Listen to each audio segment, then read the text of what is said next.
dah ramai lah dia.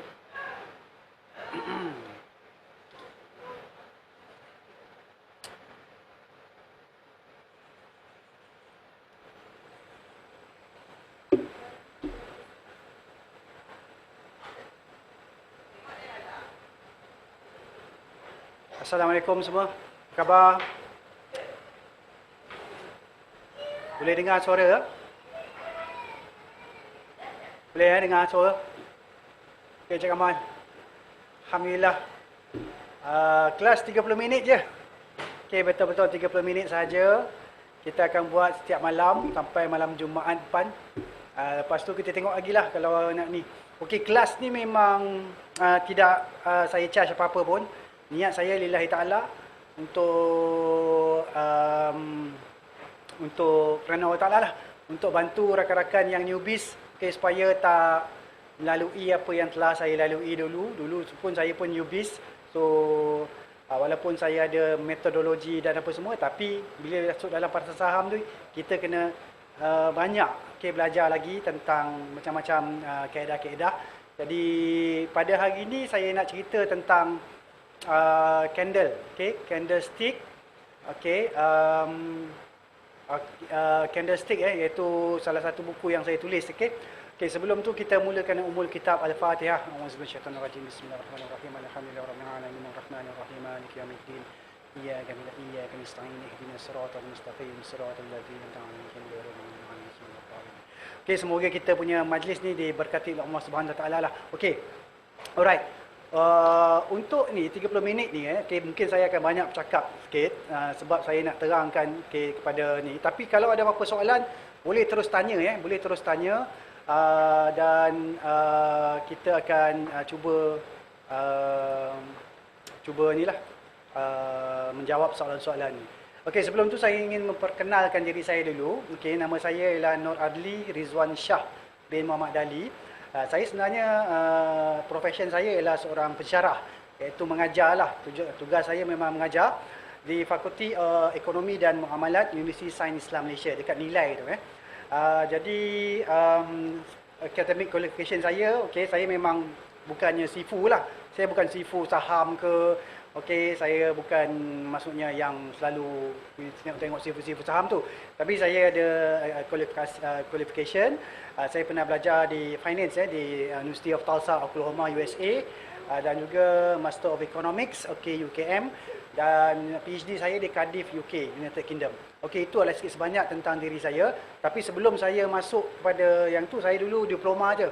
Diploma in Banking Study, SPM pun grade 2. SPM grade 2 je. Maksudnya taklah mula-mula zaman-zaman tu memang tak berapa nak belajar lah. Lepas tu insaf barulah belajar. So ini adalah sedikit sebanyak daripada saya punya qualification. Untuk menyatakan bahawa saya bolehlah bercakap tentang ni kan, sebab saya memang mengajar pelajar-pelajar masters, mengajar. Tapi yang kita ajar di universiti lain sikit daripada apa yang saya ajar ni. Universiti saya banyak ajar kepada fundamental. Fundamental iaitu portfolio management, ini untuk fund managers. Tapi untuk traders kita akan tengok kepada banyak technical dan sebagainya. So hari ini kita akan tengok technical analysis. Technical analysis dalam universiti kita tak ajar benda ni. Kita tak ajar. So yang ni banyakkannya di luar lah. Di luar dan digunakan oleh kebanyakannya ialah traders dan juga fund managers. Jadi stock market ni kan, macam hari ni kan kita dikejutkan oleh satu benda kan, yang tiba-tiba terjun kan.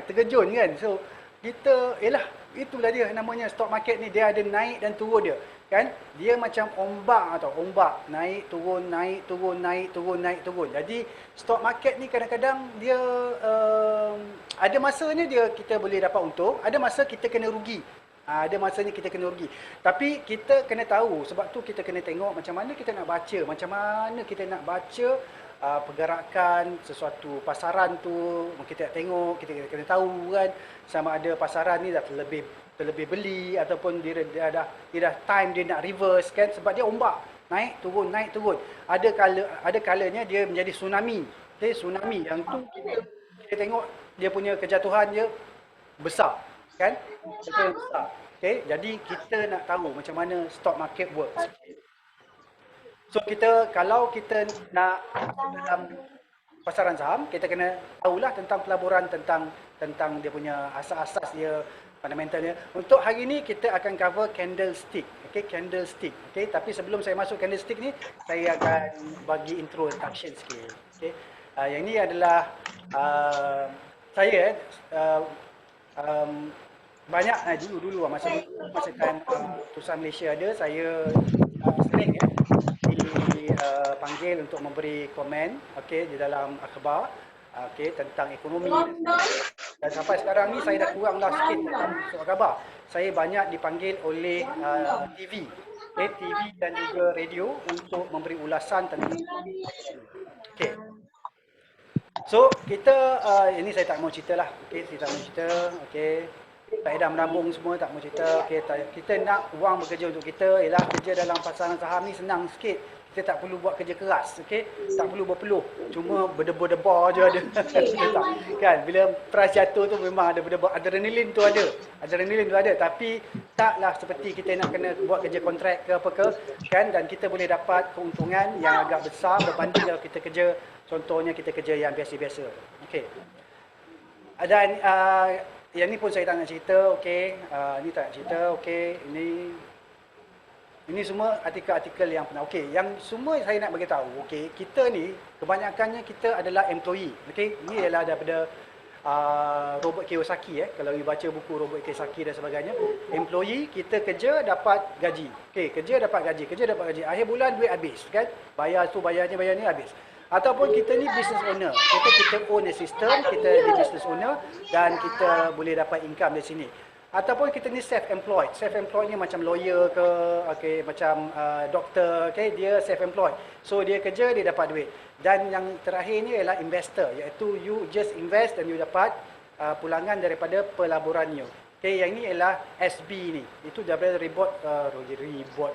Robert Kiyosaki. Okay, Robert Kiyosaki, you baca buku dia lah, Rich Dad Poor Dad dan sebagainya. Ini sebab apa kita tak nak kita ada kat sini je. Kita tak nak ada kat sini je. Kalau boleh kita nak kaki kita kat sini, okay, ataupun ada kat sini. Yang ini mungkin ada juga yang siapa yang self employed tu, okay, doktor ke apa ke, dia nak ada kaki dia kat sini, ada kaki kat sini. Okey.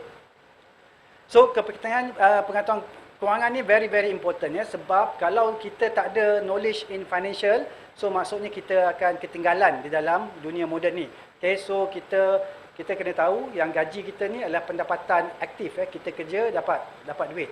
Okay, pendapatan pasif lagi satu. Okay, contohnya kalau kita ada pendapatan daripada rumah sewa dan sebagainya, itu pendapatan pasif. Kita tidur pun duit masuk, kita menulis pun tu duit masuk, itu adalah pendapatan pasif. Dan kita ada pendapatan portfolio. Pendapatan portfolio ni adalah pendapatan daripada pelaburan. Okay, pendapatan daripada pelaburan. Contoh kita melabur ke ASB ke, melabur ke tabung haji ke, melabur di dalam saham ke, dan itu adalah pendapatan portfolio. Okay, portfolio income. Okay, yang ini akan menentukan kita sama ada kita tergolong dalam golongan yang biasa-biasa ataupun orang sederhana ataupun yang kaya. Okay, itu sebab kalau yang kita yang biasa-biasa je, kita akan dapat daripada pendapatan dari gaji sahaja selalunya.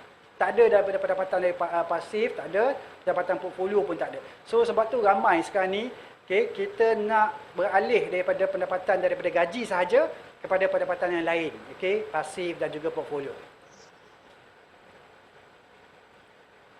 Okey, instrumen So, kalau kita dah tahu kita nak dapatkan pendapatan portfolio tu, okey, instrumen dalam pelaburan dalam Malaysia ni ada tabung haji, ada ASB, ada unit trust, kan?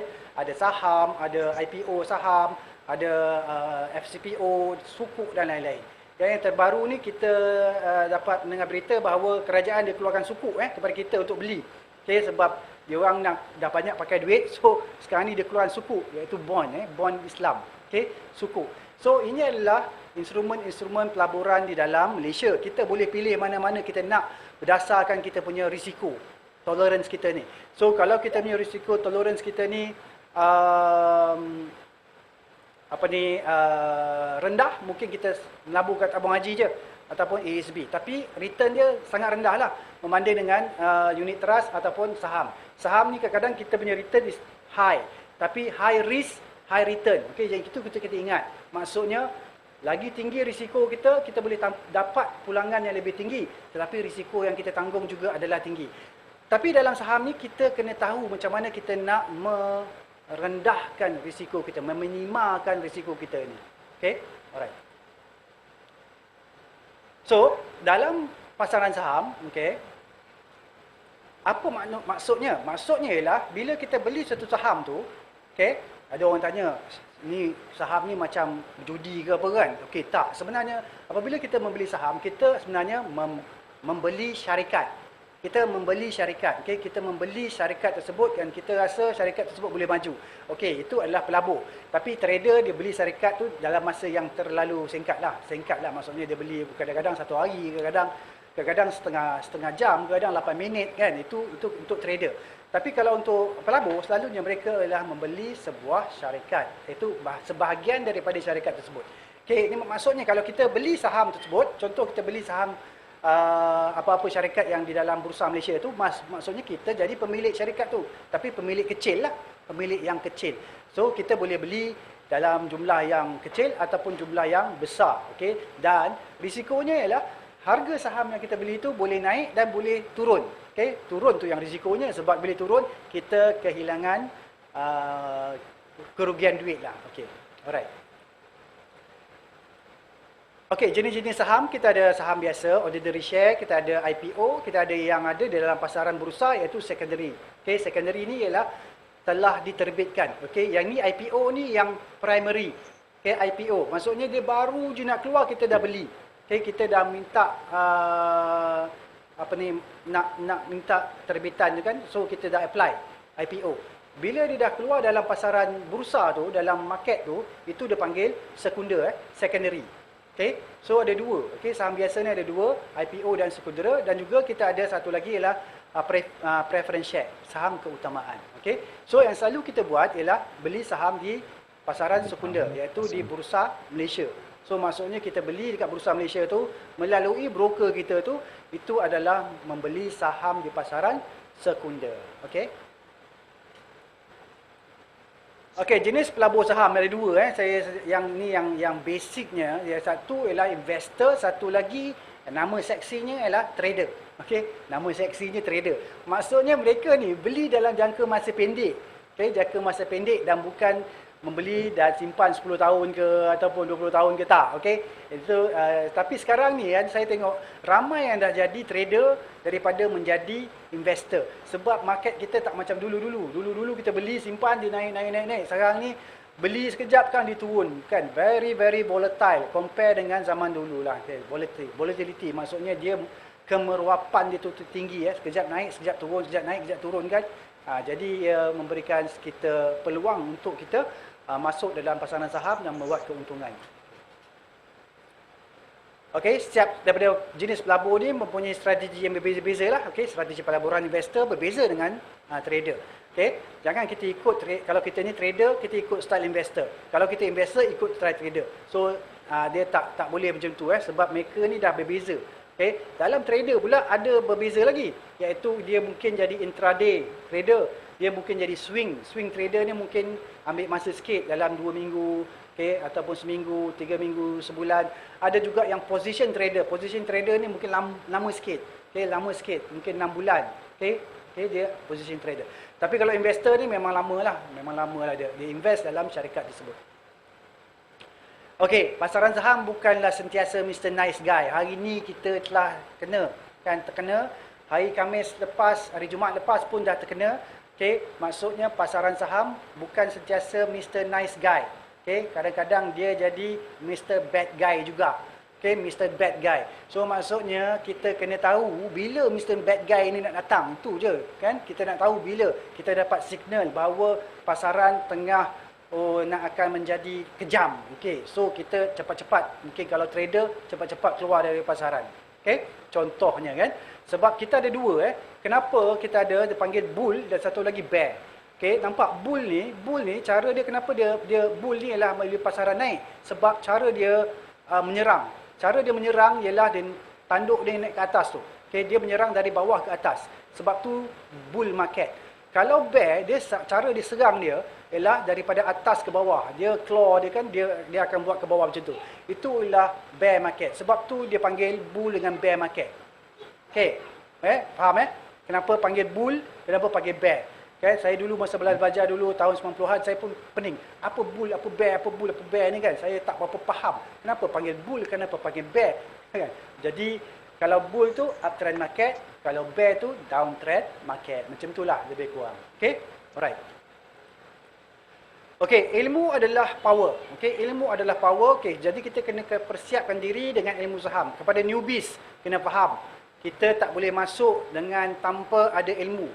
Kalau tak ada ilmu, okay, nanti kita akan buat paper trading dulu. Oh, hari ni sepatutnya paper trading ke candlestick? Paper trading tak saya lah. Tak apalah, kita masuk candlestick sikit dengan paper trading. Okey, teori, and then kita kena tahu pasar-pasaran, kita kena tahu tentang psikologi. Psikologi manusia, buying behavior, sebab tu kita tengok candlestick dan seterusnya. Okey. Okey, ini contoh artikel saya pada tahun sebelum masa time kita mula-mula kena 2018 masa time jatuh tu. Okey, time ekonomi jatuh disebabkan selepas PRU, okey, dan kita punya indeks jatuh. So kita punya indeks jatuh ni dah lama daripada 2018. Sampai sekarang ni dah 2020, dah 2 tahun dah ni dia jatuh. Okey. Tapi bagi itu baru dia naik dalam masa 3 bulan. Okey, daripada bulan Februari tu naik sampai bulan ni. Okey, so dia dah naik sikit, tapi sebabkan dia naik tu terlampau laju, dia perlu ada correction. Tapi sekarang ni kita tak tahu lagi sama ada ianya adalah satu correction ataupun ianya adalah satu bear lagi, satu pukulan bear lagi So sebab tu kita berhati-hati pada waktu ini. Okey. Okey, nak buat keputusan pelaburan ni kita kena ada 2 langkah. Pertama, membuat analisis dan penilaian aset security, dan kedua ialah mengurus portfolio kita. Okey, yang ni kalau untuk investor, dia akan buat analisa dulu. Analisa saham apa yang boleh beli. Okey, dia nilaikan aset security tersebut, barulah dia masukkan dalam portfolio dia dan dia urus portfolio dia tu.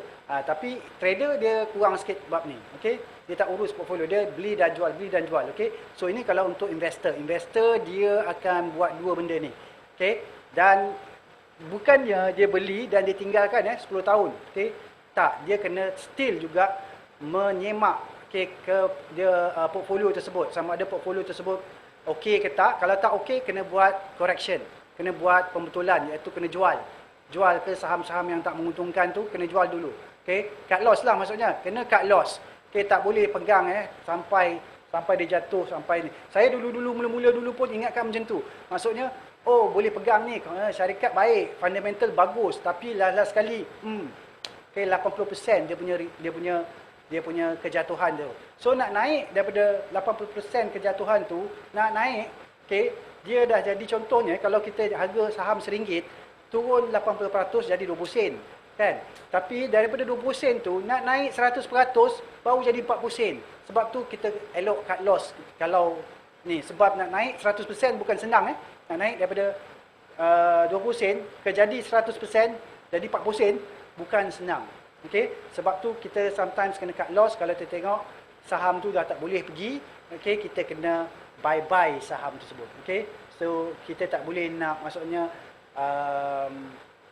nak setialah, loyal dengan dia lah. Kita tak boleh loyal lah dengan dia. Maksudnya you kena jadi seorang yang very tak ada emosi lah, tak ada attach. Okey, kita ada 10 minit saja lagi lepas ni.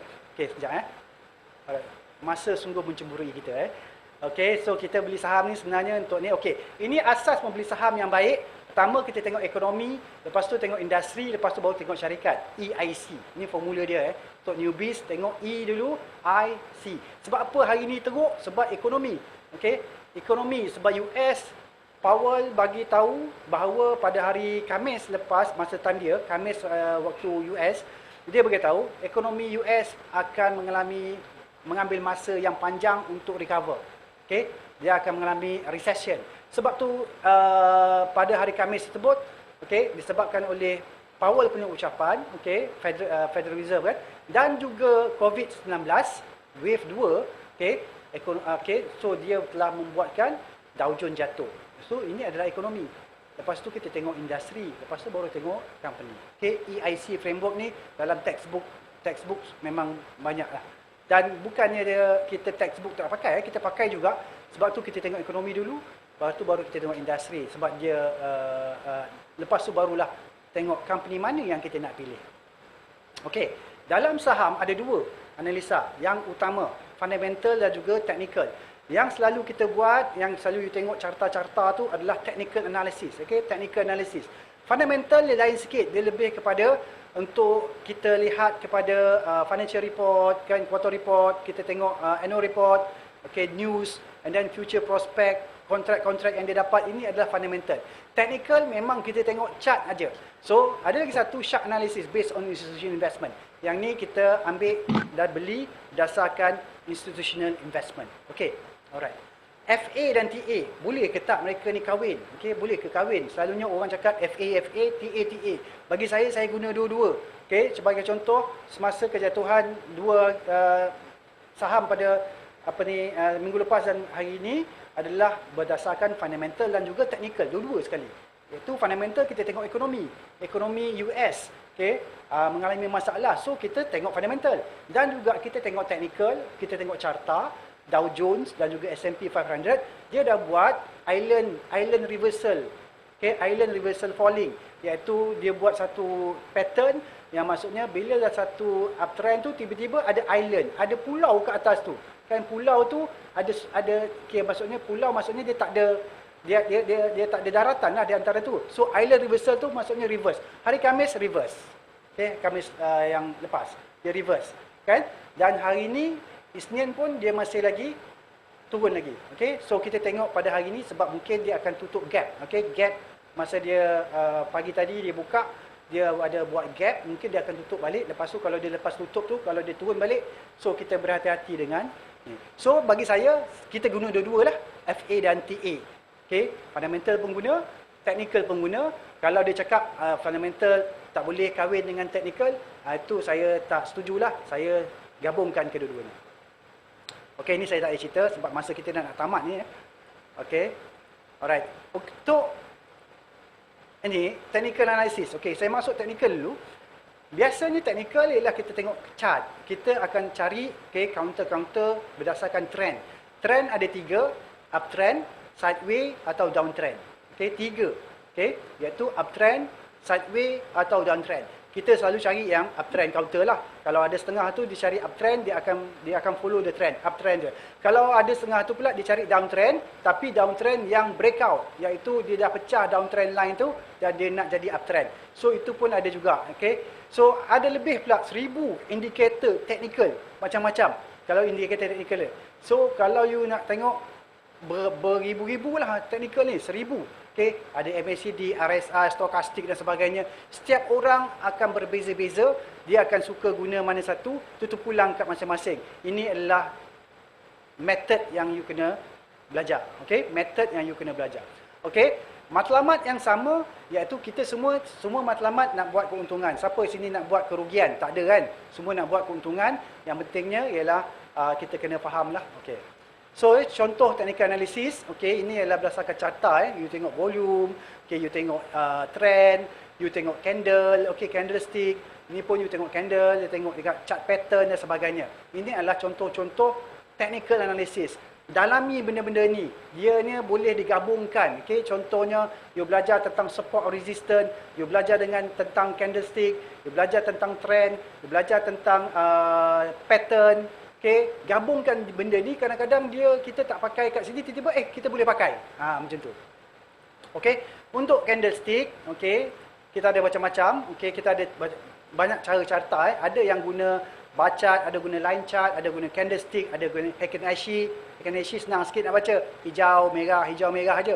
Okey, candlestick ni aja hijau, merah kejap kan. Okey, ada hollow and solid candlestick. Okey. Alright. Untuk analisa teknikal, okey. Analisa teknikal ni banyak sifu teknikal dekat pasaran tu. Okey, ada yang cakap okey, contohnya kan kita nak contoh you kena bayar lah contoh untuk belajar dengan berdewan semua dan sebagainya. Itu tak ada masalah lah bagi tu. Dan juga pelbagai setup bagi teknikal, pelbagai strategi, ada yang mengikut trend, ada yang buy on breakout, ada buy on dip, ada juga buy on support, kan? Membeli saham ketika jatuh, buy on dip, dan jika mahu buy and short, jika mahu sell dan lain-lain. Tadi ada soalan kepada saya. Soalan kepada saya tentang Dow Jones, sebab dia ada baca buku saya tu. Dow Jones ada dua hala, iaitu hala long dengan short. Bursa hanya satu hala je, iaitu long je, iaitu buy je. Yang short tu tak ada. Bukan tak ada, ada, tapi very very limited. So maksudnya, kalau dekat bursa kita boleh beli dua-dua arah. Uptrend pun boleh, downtrend pun boleh. Downtrend tu kita short. Kita short the ni. So makin jatuh lagi untung kita. Itu bezanya dengan bursa. Bursanya one way ticket, up je. Up je kita boleh untung, down kita boleh untung. Sebab dia bagi pun, kalau yang IDDS pun satu hari je you boleh jual dan beli balik pada waktu closing. So saya akan masuk candlestick. Candlestick ni. Ada 3 minit saja lagi. Candlestick, kita tengok kalau kita terputus, you boleh join balik, gunakan yang tu balik. Saya akan tunjukkan screening. Tadi saya saya akan tunjukkan cara nak buat paper trade selepas ni. Candlestick. Fauzan, boleh tanya soalan. Silakan. Silakan Fauzan. Ada tadi raise hand tadi. Fauzan nak tanya soalan ke? Kalau tak ada, saya teruskan. Fauzan? Tak ada? Candlestick ni sebenarnya datang daripada Jepun. Jepun, orang Jepun ni tahun 1724, lama dah. Tahun 1700 ni. 1700 dalam pasaran beras. Dia jual beras. So dia buat candlestick. So candlestick ni ada 4. Ada 4 benda yang dia tengok, iaitu kalau saya lukis kat sini,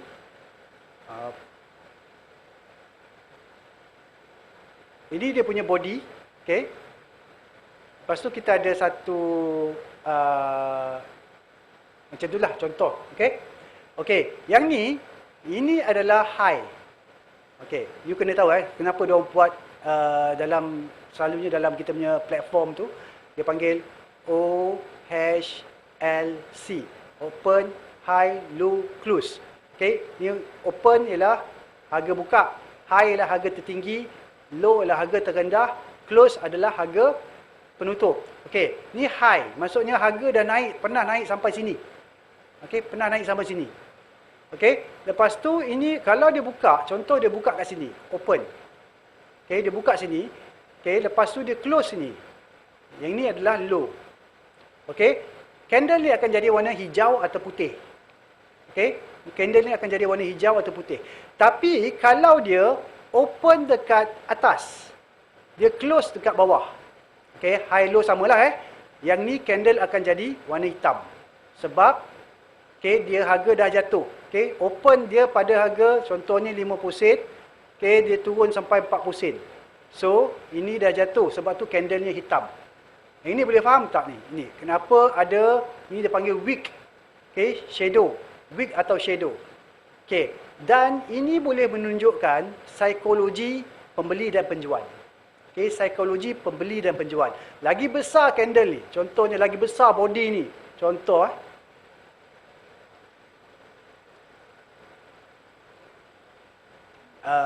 jap.